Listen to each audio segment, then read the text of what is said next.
오늘부터 지난번 그 요나서에 이어서 다니엘서의 말씀을 생각하도록 하려고 합니다.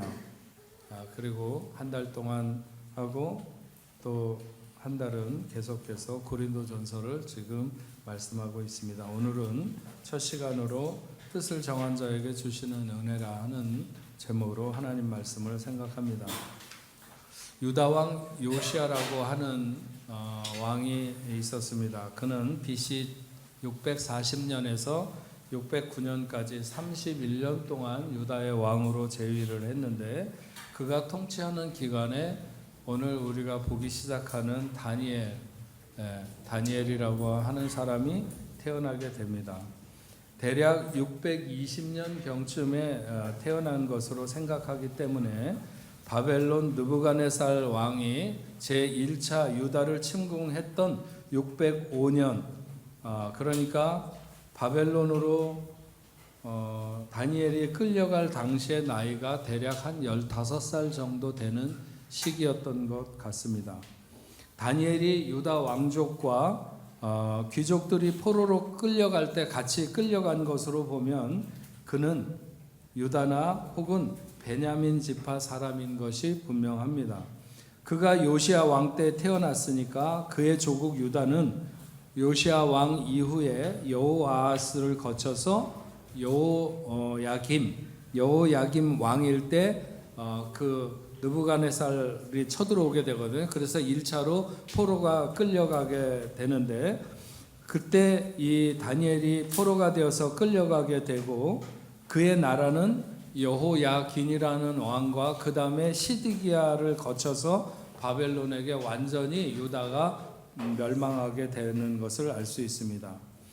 다니엘이 대략 15살 때쯤 바벨론의 포로가 되어서 느부갓네살 왕의 그 궁전에서 봉사를 위해서 3년 동안 교육을 받게 됩니다.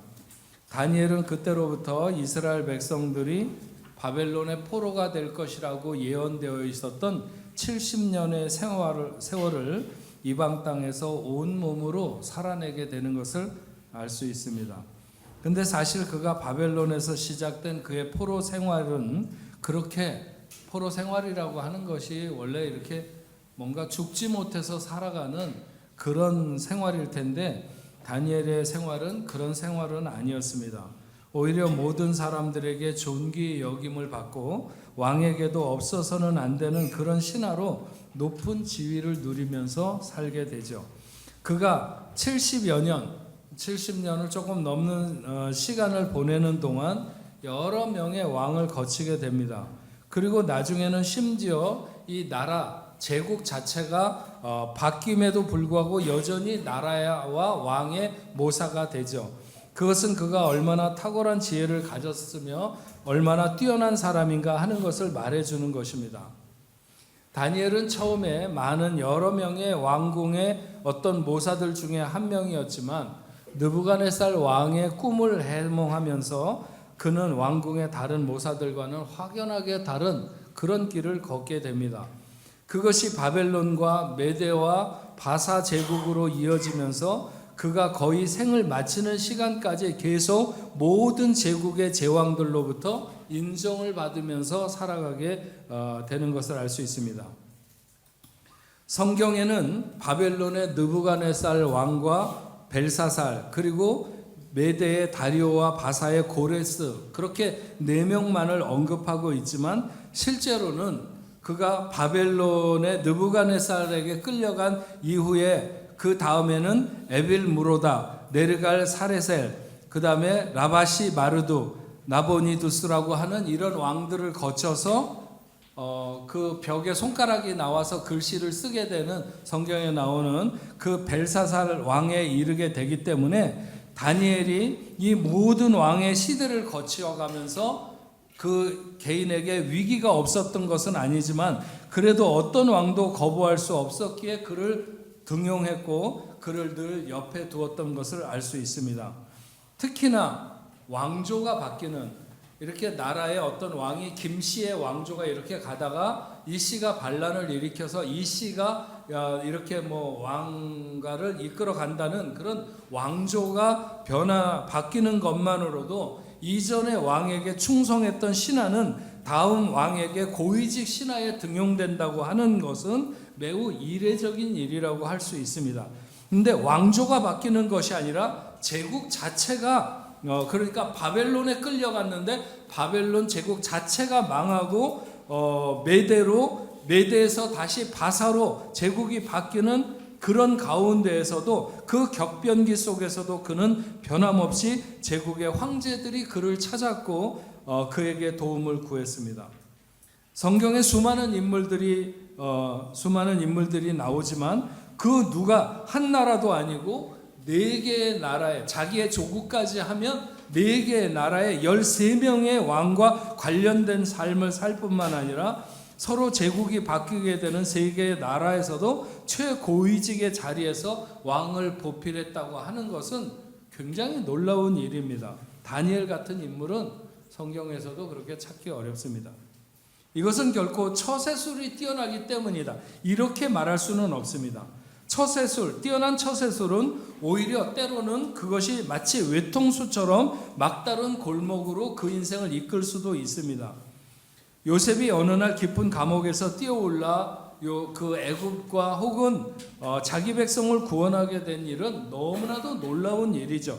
그가 바로의 꿈을 해석해서 7년 동안의 어떤 풍년과 7년 동안의 흉년을 잘 대비한 것도 엄청난 일이지만 다니엘이 그의 인생 7, 80년의 그런 모든 긴 시간을 함께 지내며 나라의 중요한 일들을 의논하는 사람이 되었다고 하는 것은 말할 필요가 없이 엄청나게 놀라운 일입니다.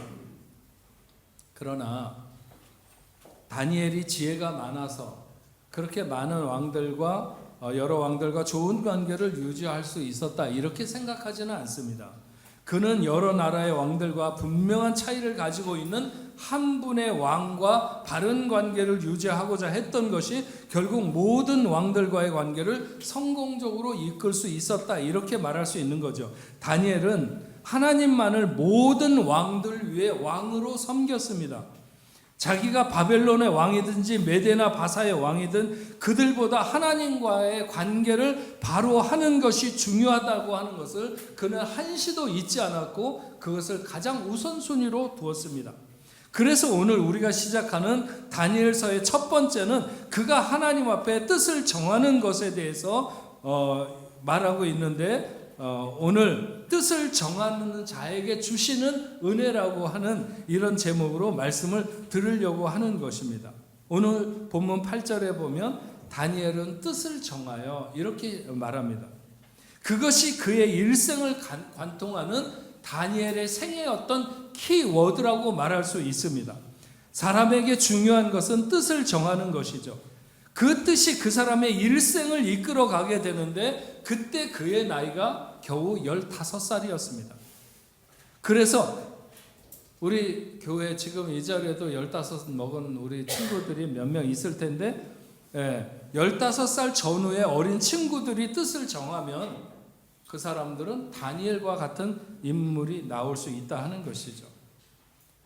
독일에서 열리는 청소년 집회, 저도 거기에 어떤 이사처럼 이렇게 사단 법인에 들어가 있는데 거기 그 집회를 하는 그 타켓이 15살에서 18살입니다. 그러니까 딱 학생들을 타켓으로 하는 것은 바로 그때 뜻을 정하는 것이 중요한 시기이기 때문입니다. 그때 뜻을 정한 것이 일생을 가게 되고 또 그 뜻이 점점 더 구체화된다고 하는 것이죠. 작년인가 제가 그 청소년 집회에 가서 오늘 본문 말씀을 가지고 다니엘의 피부 미용이라고 하는 아이들이 혹할 만한 제목으로 말씀을 전했습니다. 그 다니엘의 피부 미용이라고 하는 것은 고기를 먹느냐 안 먹느냐, 야채를 먹느냐 뭘 먹느냐에 따라서 그 피부가 달라지는 것이 아니라 그의 내면, 그 뜻을 정하는 그 내면의 영성이 그 사람의 피부조차 바꾸어 놓는다고 하는 것이 오늘 우리가 읽은 그 내용이니까요. 그래서 뜻을 정하는 것이 중요하다.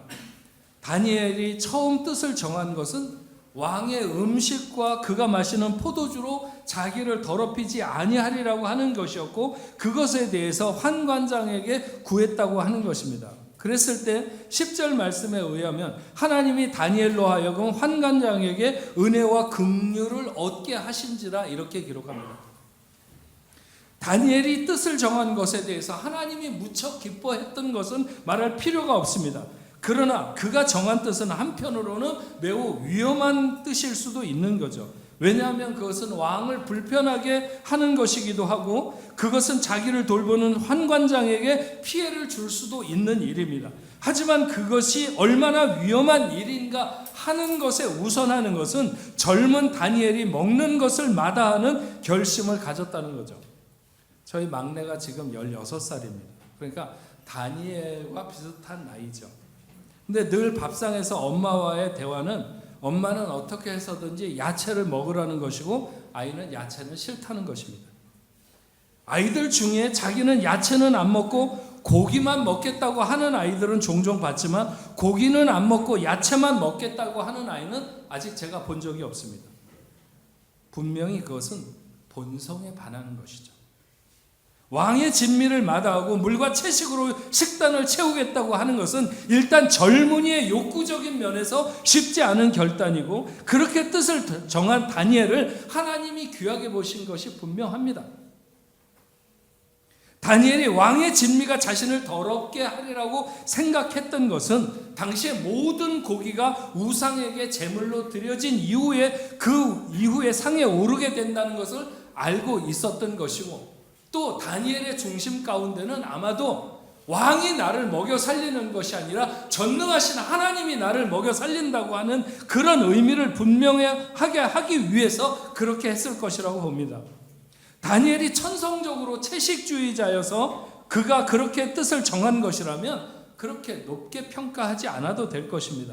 그러나 분명 그도 고기가 맛있는 줄 알고 또 먹고 싶은 것일 수도 있습니다. 하지만 나라를 잃은 위기의 순간에 포로로 잡혀와서 남의 나라에 일할 수밖에 없는 환경에 놓여 있을 때라도 그와 그의 세 친구들은 하나님 앞에 뜻을 세우고, 우리가 더 이상 뒤로 물러나지 말자, 우리가 하나님으로 사는 것을 세우자, 이렇게 뜻을 세운 것 같습니다.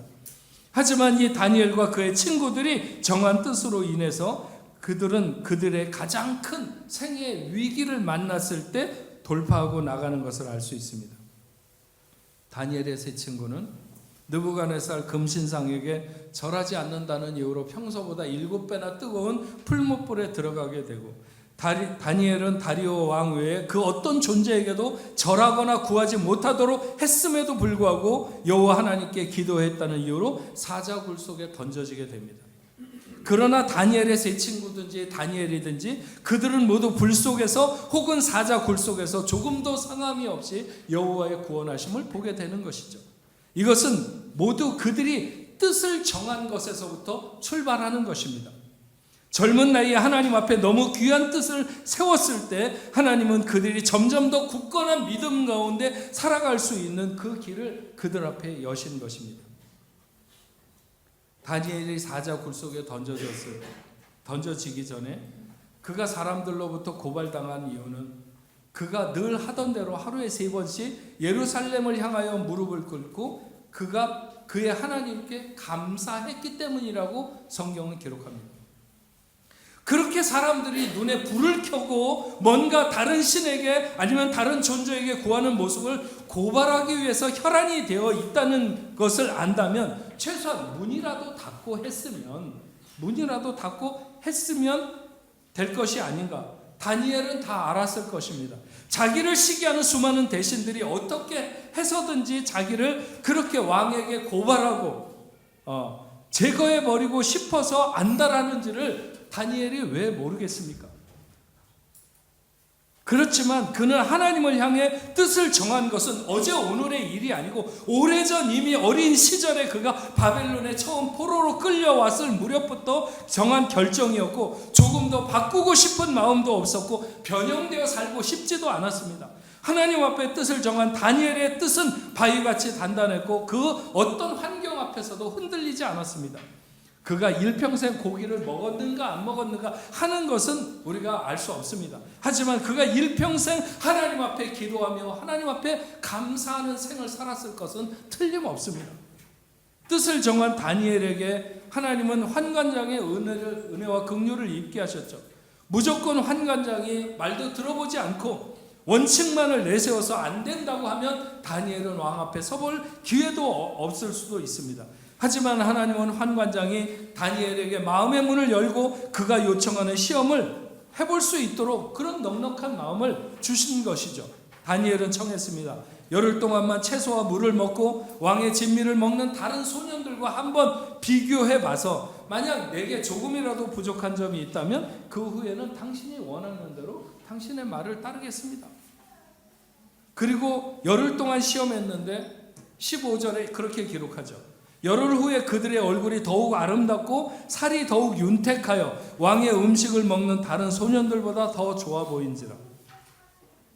하나님이 다니엘과 그의 친구들의 얼굴빛을 얼마나 좋게 하셨는지는 알 수 없지만 분명한 차이가 나도록, 그래서 환관장이 볼 때 좋은 것 같기도 하고 그렇지 않은 것 같기도 한 것이 아니라 확실하게 더 좋아 보이도록 정말 광채가 날 만큼 마치 3일 동안 금식하고 하나님 앞에 나갔던 에스더를 왕이 너무나도 아름답게 보고 너의 소원이 무엇이냐? 나라의 절반이라도 주리라. 에스더는 처음에 걱정했어요. 자기가 그냥 이렇게 밥을 잘 먹고 맨들맨들하고 이런 좋은 얼굴로 나가도 왕이 봐줄까 말까 걱정인데 3일 동안을 금식하고 굶고 나가는데 왕이 어떻게 볼까 그걸 염려했는데 그가 3일 동안 금식하고 사람들에게 금식을 시키고 왕 앞에 나갔을 때 왕이 깜짝 놀란 거죠. 그렇게 에스더를 여러 번 자기 부인이니까 많이 봤을 텐데 내 부인이 과연 저렇게 예뻤나? 자기 눈이 마치 이상해진 것처럼 그렇게 부인이 예쁘게 보였던 거죠. 3일이나 굶은 사람이 고기 먹지 않고 야채만 먹은 사람이 생리학적으로 보면 더 좋아 보일 리가 별로 없겠지만 하나님이 특별 은총을 베푸신 거죠. 다니엘과 그 친구들에게. 그래서 하나님 앞에 뜻을 정하는 것이 얼마나 중요한가. 다니엘과 세 친구 중에서 다니엘은 다른 친구들을 아마 충동하는 사람인 것 같아요. 제가 예전에 쓴 책에 보면 거기에 저를 누군가가 소개를 해놓은 거에 그렇게 써놨어요. 김승천 목사는 파리의 젊은이들에게 선한 일을 하자고 충동하는 데 명수다. 뭐 이런 표현을 써놨어요. 그랬으면 정말 좋겠어요. 저도 여러분들을 충동하는 데 명수였으면 좋겠어요. 근데 어쨌든 다니엘은 아마 그의 친구들을 충동하는데 명수가 아니었을까 이렇게 생각합니다. 그래서 그 친구들을 충동해가지고 넷이서 뜻을 같이 해가지고 나가게 된 것이죠. 우리가 이 시대에 우리 뽕레프 교회를 함께 섬기면서 다니엘과 그 친구들처럼 하나님 앞에 뜻을 세운다면 다니엘의 일생에 하나님이 보여주신 그 보호와 섭리와 그 은혜가 떠나지 않은 것처럼 우리들에게도 그렇게 하실 줄로 믿습니다. 우리가 그렇게 하나가 되어서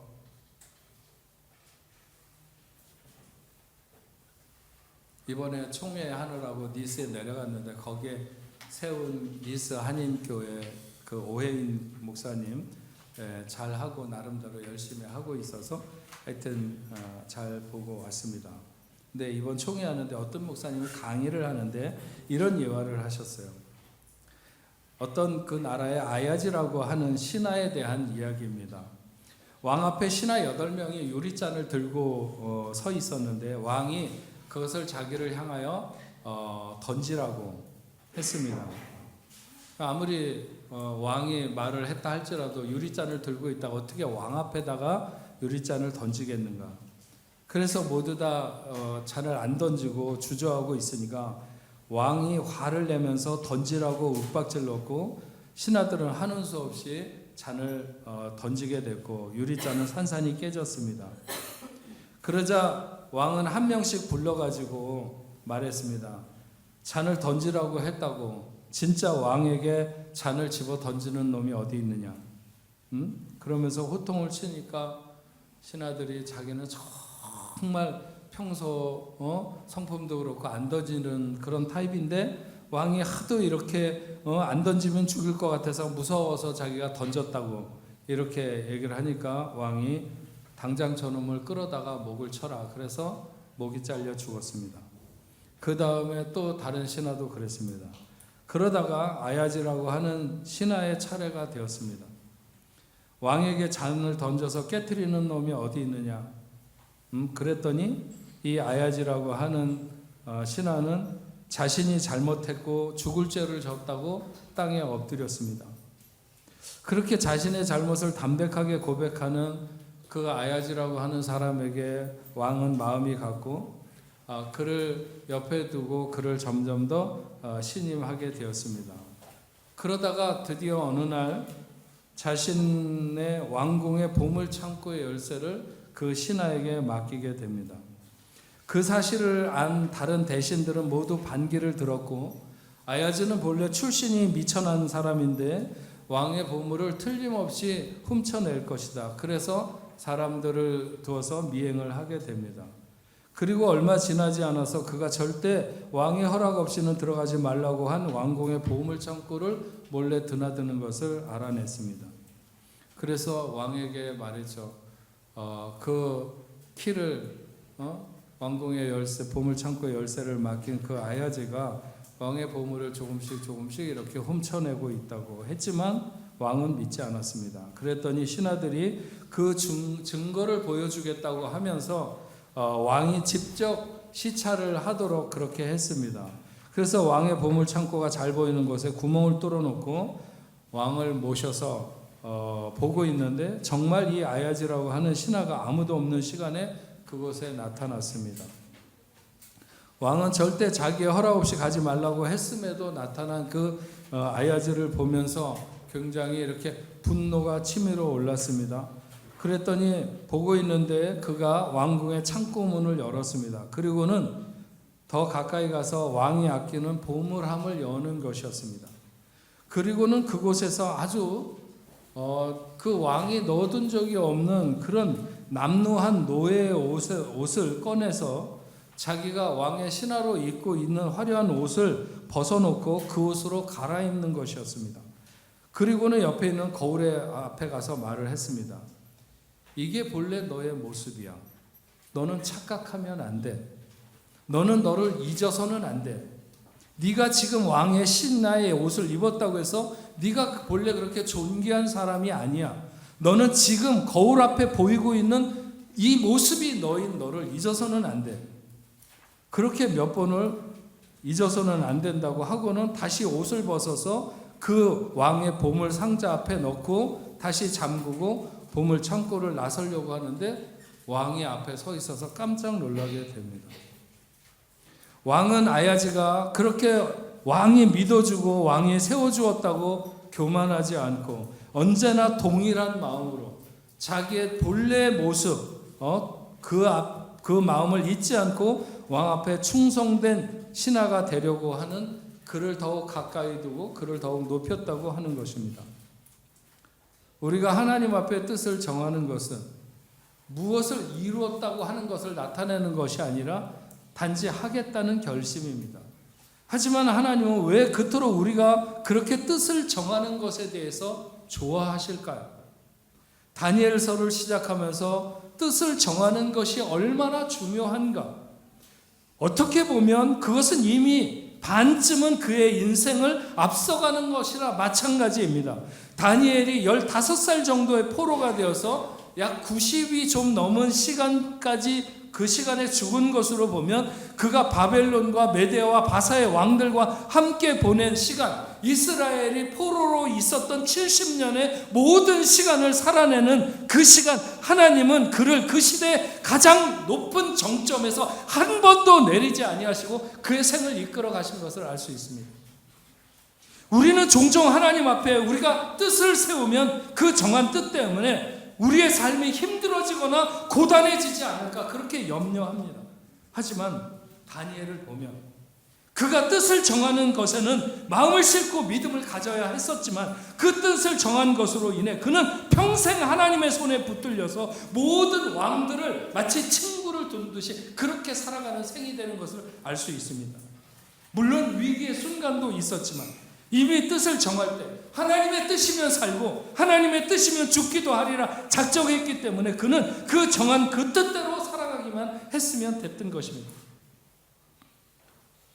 2024년 내년 새로운 해 표를 뜻을 정하여 복음과 함께로 했습니다. 뜻을 정하여 복음과 함께.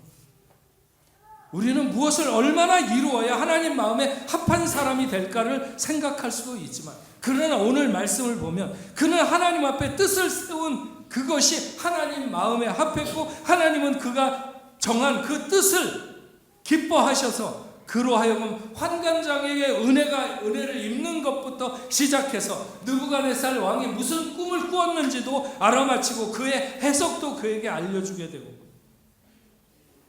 여러분 하나님 앞에 우리가 뜻을 정하는 것은 마치 하나님과 직통 라인을 개설하는 것과 같은 것입니다. 아니면 하나님의 방에 내 인생에 CCTV를 달아드리는 것 같을 수도 있죠. 내가 걸어가면서 만나는 생의 모든 위험한 문제들, 위기의 순간들 한순간도 놓치지 아니하시고 우리의 모든 필요를 아시며 공급하시는 그 하나님을 대면하는 것 아니겠습니까? 우리가 오늘 주를 위하여 다니엘처럼 무슨 음식을 안 먹어야지, 무슨 술을 안 마셔야지 이런 것을 정할 필요는 없습니다. 그러나 우리에게도 복음을 위하여 뜻을 정하는 인생이 되는 것은 다니엘을 기뻐하시는 하나님 앞에 기쁨이 될 수 있습니다. 오늘을 복음의 절벽 시대라고 말합니다. 만약 좀 더 힘써서 복음을 전하는 자가 되겠다고 결단 없이 그냥 흘려보내게 되면 첫째는 우리의 마음이 황폐해질 것이요, 두 번째로는 세상이 황폐하게 될 것입니다. 분명히 하나님은 이 시대의 뜻을 정하는 사람, 다니엘처럼 시대의 흐름에 자신을 더럽히지 않고 복음으로 깨어서 한 명이라도 더 복음을 증거하기를 원하는 사람으로 살리라, 그렇게 결단하는 사람을 기뻐하시는 줄로 믿습니다. 다음 주에 한 명이라도 전도하자고 했는데 여러분 그냥 흘려듣지는 않았습니까? 그렇다면 여러분은 뜻을 정하지 않고 그냥 세월의 흐름에 맡겨서 그냥 살아가는 것일 것입니다. 조금만 관심을 가져도 누구를 복음 앞으로 초대할 수 있는데 그 조금의 관심을 못 갖는다면 오늘 말씀에서 다니엘이 누리는 그 은혜를 우리도 누리겠다고 하는 것은 어려운 일 아닐까요? 다니엘은 나라를 잃은 사람이었고 포로가 된 사람이었습니다. 하지만 그는 그 포로의 70년 이상의 시간을 나라마다 최고의 정점에서 내려오지 않고 살았던 그런 하나님의 은혜를 입은 사람입니다. 그 은혜의 출발은 바로 뜻을 정하는 데서부터 시작되었습니다. 뜻을 정하는 데. 뜻을 정하면 하나님이 기뻐하시고 은혜를 부으셔서 그렇게 가게 하신다는 것이죠. 15살의 소년이 무슨 인생을 알면 얼마나 알겠는가. 말한다면 그럴 수도 있겠지만 그러나 분명히 그의 결단이 그의 평생을 끌고 갈 수 있도록 하나님께서 그의 생애에 그렇게 은혜를 부으신 것입니다. 저와 여러분들의 생애도 하나님이 원하시는 일에 뜻을 정하기 바라고 특별히 복음을 위한 결단이 있기를 주님의 이름으로 축원합니다. 우리 같이 찬양하겠습니다. 오늘 말씀을 생각하면서 온 마음 다해 주님과 함께하는 이 고요한 시간 주님의 보좌 앞에 내 마음을 쏟네. 모든 것 아시는 주님께 감출 것 없네. 내 마음과 정성 다해 주 바라나이다. 우리 같이 찬양하겠습니다. 내 마음을 쏟네.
뜻을 정한 다니엘처럼 이 시대에 저희들도 뜻을 정하고 하나님 앞에 설 수 있는, 그래서 하나님의 기쁨이 되고 하나님께서 우리의 생애에 은혜를 부으시는 그런 놀라운 은혜를 누리는 삶이 될 수 있도록 기도해 주시고, 또 특별히 질병으로 인하여 고통받는 사람들 하나님 이 시간에 깨끗이 고쳐주실 줄로 믿고 간절한 마음으로 우리 다같이 기도하겠습니다. 다같이 기도하시겠습니다.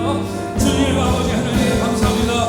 오늘 아버지 하나님 저희들 이렇게 하나님 앞에 나와서 하나님 당신의 귀한 자녀들 아버지 하나님 여러가지 아버지 하나님 우리가 살아오면서 아버지 하나님 앞에 뜻을 정하고 살아야 되는데 그냥 흘러가는 세월의 아버지 앞에 그렇게 살아오지는 않았는데 아버지 하나님 뜻을 정한 자녀를 아버지 한 번도 강에 내려놓지 아니하시고 그의 평생을 아버지 하나님 믿고 인도하셨다.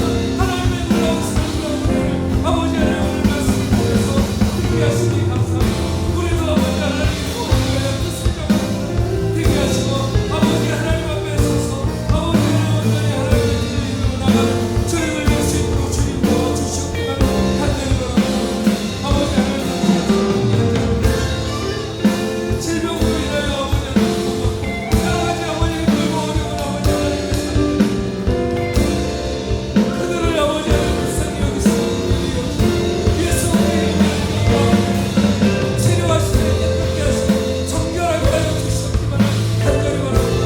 하나님의 나라 하나님의 뜻 아버지 하나님 그래서 아버지 하나님 찬양하며 영광 돌릴 수 있게 하나님 오 주여 주시옵기만을 간절히 바랍니다. 주님 감사하여 주시옵소서. 하나님 아버지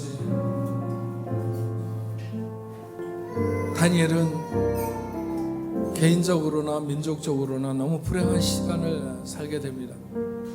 그가 먼 타국에 그렇게 포로가 되어서 끌려갈 수밖에 없는 그런 상황에 놓였지만 그럼에도 불구하고 거기서 하나님을 향해서 뜻을 정했을 때 하나님은 일평생 마치 그를 손에 들고 땅에 내려놓지 않는 것처럼 그는 일생의 가장 높은 곳에 선을 이루며 그의 생을 마칠 때까지 살아간 정말 전무후무한 인물이었습니다.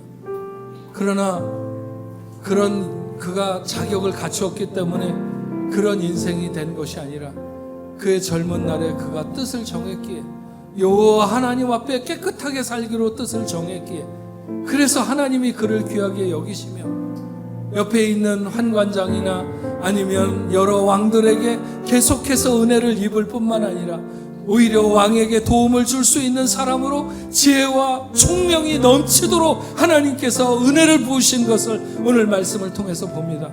하나님, 우리도 뜻을 정하고 하나님 앞에 뜻을 정하면 하나님이 얼마나 기뻐하실까. 뜻을 정하는 인생이 되게 하여 주옵소서. 특별히 복음을 위하여 뜻을 정하게 하여 주옵소서. 그래서 하나님의 마음을 가지고 이 시대를 살아갈 수 있는 우리가 될 수 있도록 주님 도와주셨기만을 간절히 바라고 원합니다. 우리 뽕네포교회 모든 성도들 마치 다니엘과 그의 친구들처럼 아버지 하나님, 우리 교육자들과 모든 성도들이 하나 되어서 이 시대에 정말 하나님이 그 들고 계시는 구별한 백성들처럼 그렇게 살아갈 수 있도록 하나님의 은혜를 허락하여 주셨기를 간절히 바라옵고 원합니다. 하나님, 오늘 하나님 앞에 나올 때 귀한 예물 올려드립니다. 마음을 다한 정성의 예물이 되게 하여 주옵소서. 11조로 감사 예물로 선교 헌금으로 주일 헌금으로 또 여러 가지 목적을 가지고 하나님 앞에 올려드립니다. 드리는 손길들마다 저들이 하는 일마다 저들의 인생에 하나님 함께하여 주셔서 시대가 어떻든지 하나님이 붙들고 계시는 그 놀라운 능력이 저들의 삶을 통해서 드러날 수 있도록 인도하여 주시옵소서. 오늘도 아버지 하나님 여전히 우리 교회와 더불어 함께 선교를 협력하고 있는 모든 선교지에도 주님 함께하여 주시옵시고 우리 뽕네포 성도들이 흩어지는 삶의 현장에도 동행하여 주시옵소서. 특별히 오늘은 11월의 치유주일입니다. 이 땅을 살아갈 때 얼마나 수많은 질병들이 우리를 괴롭게 하는지, 그러나 우리는 주의 권능을 믿습니다. 구하는 자에게 가장 좋은 것으로 주시기를 원하시며 거절하지 아니하시고 병든 자를 치료하시는 주님 앞에 찾아 나왔사오니 주여 이 시간에 함께하여 주시옵소서. 우리의 영적으로, 우리의 정신적으로, 우리의 신체적으로 하나님께서 붙드시는 그런 강건한 삶을 살아갈 수 있도록 하나님 도와주셨기만을 간절히 바라옵고 원합니다. 이 자리에 있든지 아니면 집에 있든지 어디에 있든지 하나님 함께하여 주시다 저들의 모든 질병이 물러가고 깨끗이 고침받는 주의 역사가 있게 하여 주시옵소서. 아버지 하나님, 오늘 당신의 사랑하는 자녀들 중에 눈이 잘 안 보이거나 귀가 잘 안 들리거나 몸에 열이 있거나 어린아이가 아프거나 고혈압, 저혈압, 중풍병, 부인병, 등이나 팔다리가 굽은 사람, 폐병, 위장병, 간장병, 심장병, 피부병, 허리 통증이 있는 사람, 말이 어눌한 사람, 당뇨병, 목이 아픈 사람, 관절염인 사람, 축농증, 신경통, 치질, 간질, 무좀, 교통사고, 후유증이나 여러 가지 암들이나 아니면 그것이 어떤 질병이든지 이 시대에는 정말 이름도 알 수 없는 수많은 질병이 우리들을 괴롭히고 있습니다. 아버지 하나님, 그러나 주님은 우리의 생명을 조성하셨고 우리보다 우리를 더 잘하시는 주님은 우리의 모든 질병을 이 시간에 온전히 깨끗게 하실 줄로 믿습니다. 주님 의지합니다. 주님과 함께하여 주옵소서. 이 시간에 저들의 모든 질병이 물러가도록 주님 말씀하시옵소서. 예수의 이름으로 명하노니, 예수의 이름으로 명하노니 모든 질병이 당신의 사랑하는 자녀들에게서 떠날지어다, 떠날지어다, 떠날지어다. 하나님 깨끗하게 고쳐주시옵소서. 그래서 기뻐 뛰며 찬양하며 영광 돌리게 하여 주시옵소서. 가정마다 마음의 소원이 있는 줄로 압니다. 들어 응답하여 주시옵소서. 새 생명을 원하는 가정에 새 생명을 주옵소서. 아버지 하나님, 그 어떤 소망이든지 들어 응답하시고 저들은 감사하며 하나님 앞에 영광 돌리게 하여 주시옵소서. 하나님, 우리 새 생명 축제가 있습니다. 다음 주일에 예정대로 아버지 하나님 많은 사람들을 아버지 하나님 우리가 초청해서 그들에게 아버지 하나님, 하나님을 믿을 수 있는 길을 열어줄 수 있는 그런 복음의 증인들이 될 수 있도록 주여 도와주시고 그 다음 주일에 청년들에게도 동일한 역사가 일어날 수 있도록 주여 도와주시어서 마지막 시대에 주님이 원하시는 뜻을 잘 감당하는 우리 교회가 되게 하여 주시옵소서. 하나님, 오늘 하나님 앞에 처음 찾아 나온 장시은, 이서정, 이정환 아버지 하나님 귀한 자녀들을 하나님 복되게 하시고 하나님의 뜻이 있어 이 자리에 있는 줄로 믿습니다. 저들의 생을 하나님 끝까지 추적하시며 정말 다니엘의 생과 같이 하나님의 은혜가 한시도 떠나지 않고 머무는 생이 될 수 있도록 주님 인도하여 주시옵소서. 이제는 우리 주 예수 그리스도의 은혜와 하나님 아버지의 크신 사랑과 성령님의 감화 감동 위로 교통하심이 오늘 하나님 앞에 나와 예배하는 당신의 사랑하는 자녀들과 저들의 가정과 직장과 두고온 고국에 세계 만방에 흩어져 복음을 전하는 모든 선교사들과 그 사역지 위에 이제로부터 영원토록 함께 있을지어다. 아멘.